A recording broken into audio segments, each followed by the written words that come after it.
একটা মা 9 মাস 10 দিন একটা বোধহয় সন্তানকে পেটে ধারণ করে রাখে।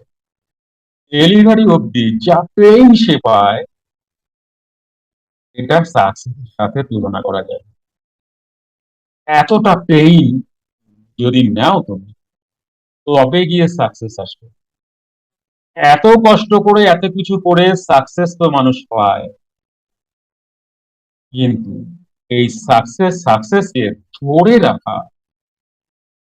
সাকসেস পেতে গিয়ে তুমি জানো তো জানা কষ্ট, তার থেকে বেশি তোমাকে সাবকনসিয়াস অ্যাসোসিয়েশন লাগবে তুমি সাকসেসকে ধরে রাখতে।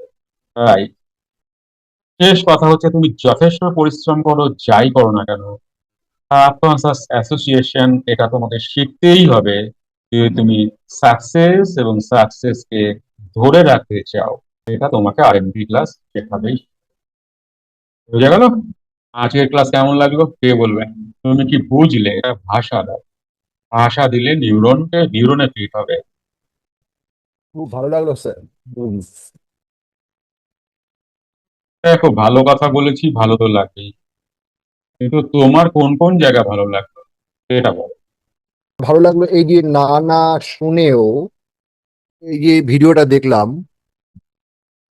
না না শুনেও যে ট্রাই করে গেল রিপিটেডলি, এবং তারপরে যে সাকসেসটা এলো, এই জায়গাটাই ভালো লাগলো।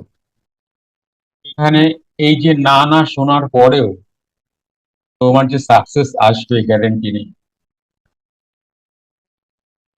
মূল জায়গাটা হচ্ছে, যতক্ষণ সাবকনসিয়াস অ্যাসোসিয়েশন না হচ্ছে, তোমার মনের মধ্যে যত ভুল ভাল কথা চলে, 2-3টে না শুনলেই নেগেটিভিটিতে চলে যাও, 2-3টা কাজ 2-3 রকম ভাবে কাজটা করতে গিয়ে যখন তুমি আর পারো না, হাঁপিয়ে যাও, পরিশান হয়ে যাও অল্পতেই, তার মানে জানবে সাবকনসিয়াস অ্যাসোসিয়েশন হয়নি। আর সাবকনসিয়াস অ্যাসোসিয়েশন হওয়ার জন্য তোমাকে প্রশিক্ষণ নিতেই হবে আরএমপি ক্লাসে। এ বাদে তুমি সাকসেস হতে তো পারবে, ধরে রাখতে পারবে না। ধরে রাখা যায়। লড়াই করে সাকসেস পাওয়া যায় না, এটা ভুল জানিয়েছে আমাদের। অ্যাকচুয়ালি অ্যাকচুয়ালি সাবকনসিয়াস অ্যাসোসিয়েশনের দ্বারাই সাকসেস হয়। আমি লড়াই করছি নিয়ত, প্রতিনিয়ত, আর ইনারে চলছে, হয় না, অনেক পরিশ্রম, টাকা তো ধনী ব্যক্তিরা চিটিংবাজি করে ইনকাম করে, তাই না?